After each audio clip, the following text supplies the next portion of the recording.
ماں بدولت تمہاری شاعری اور خاص طور پر اس غزل سے بہت خوش ہوئے اور ہم نے تمہارا نام شاہی دربار میں لکھنے کے احکامات صادر فرما دیے ہیں۔ بادشاہ سلامت کی عنایت ہے۔ خان اعظم، اس شاعر کا منہ موتیوں سے بھر دیا جائے۔ جناب والا، میں زیادہ دیر تک موتی اپنے منہ کے اندر نہیں رکھ سکتا۔ میں نے پہلے ایک مرتبہ ایک ڈرامے میں شاعر کا کردار کیا تھا، میرا منہ موتیوں سے بھر دیا گیا تھا۔ سین کے خاتمے پر ان میں سے 8 موتی کم نکلے۔ اس نوجوان کو 1 لاکھ چہرہ شاہی سے نوازا جائے۔ او تشتری لائیے۔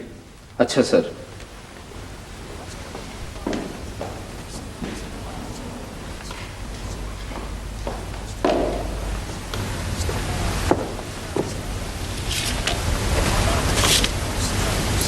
یہ کیا ہے؟ یہ چیک ہے جہاں پناہ۔ تم نے ہمارا حکم نہیں سنا؟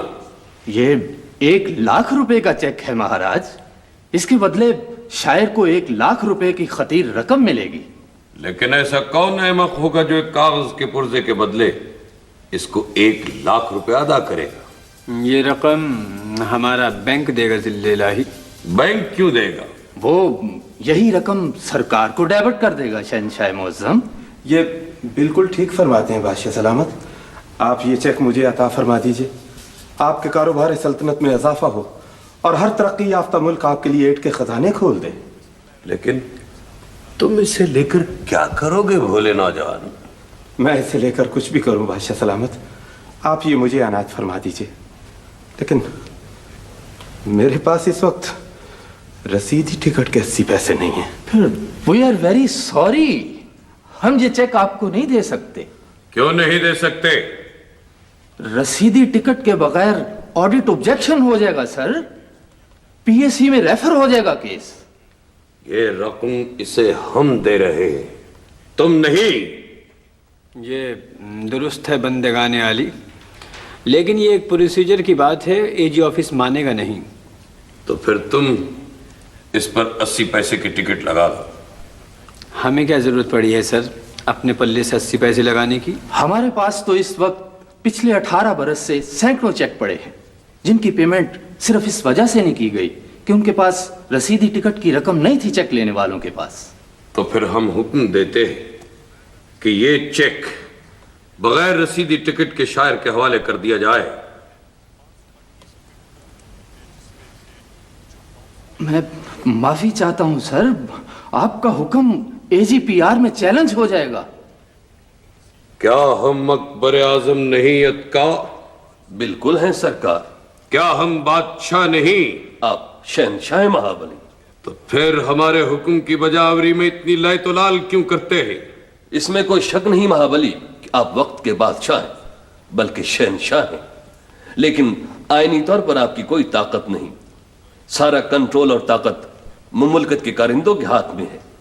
جناب، اگر یہ چیک مجھے اسی وقت عطا فرما دیا جائے تو میں آپ سب کا شکر گزار رہوں گا۔ یہ بڑی مالیت کا چیک ہے، ہم رسیدی ٹکٹ کے بغیر آپ کی خدمت میں پیش نہیں کر سکتے۔ تو پھر ہم حکم دیتے ہیں کہ رسیدی ٹکٹ کی رقم ہمارے حساب میں سے ادا کر دی جائے۔ اس کے لیے ہمیں الگ سے کیس بنانا پڑے گا ذل الہی، اور کام کی زیادتی کی وجہ سے یہ وقت پر پیش نہیں کیا جا سکتا حضور والا، اور اس عرصہ میں یہ چیک کینسل ہو جائے گا کیونکہ 3 ماہ بعد ہر چیک خود بخود کینسل ہو جاتا ہے۔ میں کل صبح ہی رسیدی ٹکٹ لے کر آپ کے دفتر حاضر ہو جاؤں گا۔ کل ہم ٹور پہ جا رہے ہیں۔ تو یہ چیک آپ اپنے پی اے صاحب کو دیتے جائیے گا سر۔ اتنی بڑی مالیت کا چیک پی اے کے حوالے نہیں کیا جا سکتا۔ اتکا، یہ سب کچھ کیا ہے؟ یہ لوگوں کی حفاظت کے لیے کیا جا رہا ہے مہابلی، مخلوق خدا کی بہتری کے لیے۔ بادشاہوں کے زمانے میں لوگ ڈبل پیمنٹ لے جایا کرتے تھے، ضرورت مندوں کے ساتھ بے ضرورت لوگ بھی انعام و اکرام لے جاتے تھے۔ معاف کیجیے گا سر، ذل الہی وہ بڑا ہی واہیات دور تھا بادشاہت ہوگا، کوئی حساب کتاب نہیں ہوتا تھا۔ غریب لوگ اپنی بیٹی کی شادی کا بہانہ بنا کے ہزاروں روپے شاہی خزانے سے لے جاتے تھے. کسان قحط سالی کا رونا رو کر 60 پرگنے کے لیے مودی خانوں سے اناج لے آتے تھے. اب تو ہر پیمنٹ پر چیک بلکہ ڈبل چیک ہے. فراڈ ہو ہی نہیں سکتا. ہم 3 کوٹیشن لیتے ہیں، فول پروف. بل لے کر پیمنٹ ادا کرتے ہیں، فول پروف. اخبار میں اشتہار دے کر سرکاری سودا کرتے ہیں، فول پروف. آپ کے زمانے میں اندھا کھاتا تھا سر. ایکسکیوز می، جو بھی آپ کے دربار میں پکار دے کر پہنچ جاتا تھا مالا مال ہو جاتا تھا. اگر میرے 80 پیسوں کا بندوبست ہو جاتا تو اچھا ہی تھا. اگر بادشاہ اپنی نقدی خود رکھنے کے عادی ہوتے تو ہم اس وقت تمہاری ضرور مدد کرتے. آپ کل صبح ٹور پر چلے جائیں گے سر؟ اسی شام کی فلائٹ سے جا رہے ہیں بھائی. اچھا سر. سنو، اگر تمہیں راستے میں دل آرام ملے تو اس سے کہنا کہ جلال الدین محمد اکبر نے اس سے 80 پیسے ادھار مانگے. شہنشاہ معظم، اب جس پیشے کی قدر ہی نہ ہو اسے اتنی عزت و آبرو سے یاد کرنے سے فائدہ. جاؤ جاؤ اور دیکھو دل آرام کے دل میں مہر و وفا کی کوئی کرن باقی ہے، پوچھو اس سے. مہربانی سر.